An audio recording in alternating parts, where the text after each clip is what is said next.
Aimed, shelled, loaded, cartridge case, loaded. Everyone runs away. Pull the cord.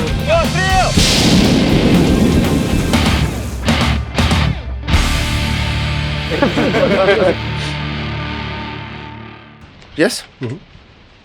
All right.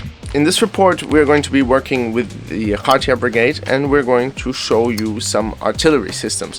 The first one, the one I'm sitting on, was built in 1955. Just to imagine, that is the same year my father was born, and my father is now an old man with white hair. So the technology and the material that I'm sitting on kind of corresponds to a grandpa. How does an old gun like this fit into the modern theater of war? I don't know. That's what we're here to find out.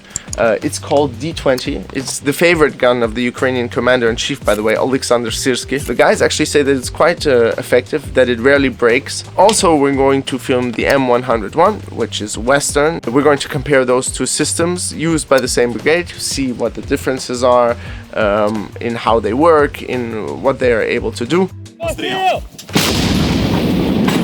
Anyways, due to the threat of FPV drones and reconnaissance drones, as you can see, this gun as well as the M101 are not standing somewhere on the field, but here in this lovely hole. It's not going to look so good on camera, but that's just the reality. Alright, we hope you enjoy the report. The US-American M101 and the Soviet D-20 are both towed howitzers produced and built over 70 years ago.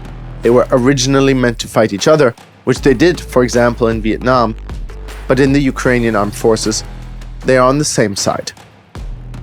The D-20 was designed in 1947. Weight 5.7 tons, 152mm caliber, towed, maximum firing range 24 kilometers. It has seen a lot of wars: Vietnam, Afghanistan, Iran, Iraq, Lebanon, during the First and Second Nagorno-Karabakh wars, as well as the Syrian civil war. The previous versions of the M101, the M2A1 and M2A2, were the standard 105mm field guns during the Second World War and also the Korean War. In 1960, during the Vietnam War, the M101 received the name it still carries today. It is a howitzer built mainly for supporting infantry. With a caliber of 105mm and weighing 2.2 tons, its maximum firing range is around 12 kilometers. These howitzers are more modernized cannons rather than the computerized and wheeled war machines we see being built today. An old gun like this must be manually loaded, manually aimed, and then fired with force. Aimed, shell, loaded, cartridge case, loaded. Everyone runs away because the equipment is old. Pull the cord. And that's it. We go around in circles. They give instructions, where should we shoot? The shells are also for different targets, roughly speaking. These, let's say, like hero shells. Which, well, they fly like heroes. The advantage of such old equipment is that it is meant to last. And, for such an old gun, it's quite accurate. The M101, although Western, is just as manual. This exact model was built in 1943. Як ти оцінюєш точність і потужність цієї гармати в порівнянні з радянськими аналогами? Well, it's hard to say. Each has its pros and cons. But this one is much more accurate. It's just a little worn out. It's from 1943. But it still destroys enemies as it should. Наскільки важливо мати артилерію в підрозділі саме 105-го калібру, і чи взагалі це щось вирішує? Of course it matters. Long-range guns are long-range guns. But with the 105, you can calmly hit infantry or even take apart a checkpoint. So yeah, it's quite effective. And as for the Russians, from what we hear on intercepts, they don't hear our outgoing shot. For them, it's just an immediate impact. They just get the impact, and that's it. The D-20 can fire most 152mm shells. The standard shell weight is 44 kg. The basic shell is high explosive and fragmentation. Other projectiles include smoke, chemical, and incendiary. The M101 fires semi-fixed ammunition. That means there are 3 different parts to the ammunition: the fuse projectile, the casing to hold the propellants in the primer, and the bag propellant charges. The shells are much lighter, with a weight of around 15 kilograms. Які головні переваги і недоліки? I only really know the advantages. Disadvantages? Well, it's just old and worn. But otherwise, I can only name pros. You recharge the oil or nitrogen once, and that's it. It stays in place, no leaks. Unlike the Soviet ones. Those, from what I've heard from the guys, need more frequent servicing. This one is unpretentious. You clean it, you do maintenance on time, and it keeps showing good results. Які плюси використання саме цієї гармати? Може найбільші, там перезарядка якась особлива або ще щось, і які, можливо, найбільші мінуси? Simplicity. That's the big plus. Because, well, it's very hard to mess something up with this gun. I mean, specific shells, specific casings, specific weight, and it's hard to mix things up. So the gun's simplicity, the drawback, same as the advantage, is that it's small. Also, every time it fires, it blows away all the camouflage, and everything around it catches fire, so to speak. That's a real drawback, yeah.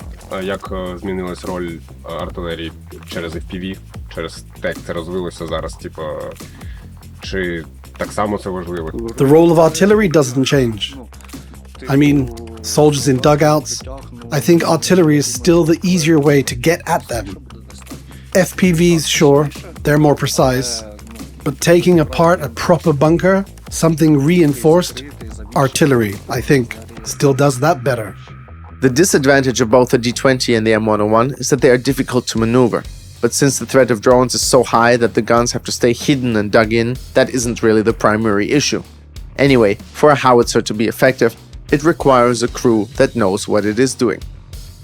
Можливо, ваш підхід для ваших позицій змінився через FPV, ви почали по-іншому власне, ховатись, по-іншому робити оці всі укриття і...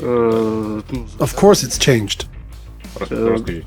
More protection against FPVs, covering, more camouflage overall. Now, the main focus is to protect the crew and the gun.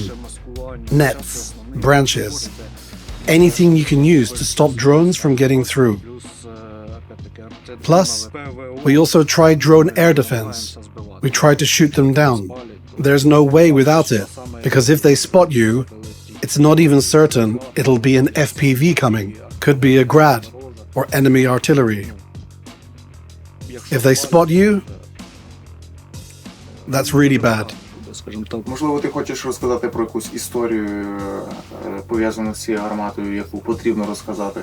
Це все йде на західну аудиторію і буде бачити люди, які безпосередньо своїми податками і взагалі стараннями. What story? Well, it survived 2 direct hits with us. It was shredded with fragments, but it wasn't penetrated. The second time, the round stuck and went off. It spun and hit right into the mesh opening with the fuse and didn't reach the crossbar of the frame. Stopped 2 centimeters short. And the fishing line helped. The line tangled it, spun it, broke the filament, and that was it. After this experience, we still don't know which system is really better. All we know is a lot of ammunition is better than less. A working gun is better than a broken one, and an old gun is better than none. Aside from the invaluable support from its allies, what is keeping Ukraine from being overrun is its spirit. Хуя такий, сука, блядь. Чому ви обрали стати артилеристом? Чи обрали ви?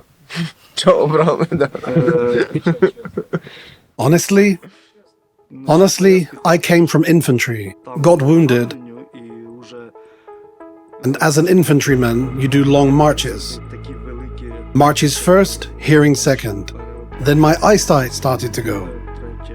And then I realized, not even about my own life, but that I could let others down. For example, one of my ears doesn't really work. If there's a sound on that side, I won't hear it.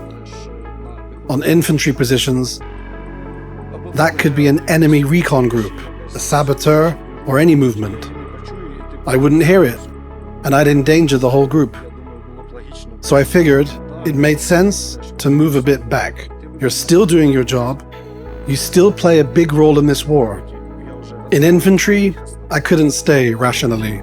But in artillery, I can do my duty. My health is enough for this. If there is a take from the story, it's this. Every gun, whether Western or Soviet, needs soldiers who fire it. No matter the situation and no matter the danger. Слава Україні! Героям слава! Хартія! Сила і воля!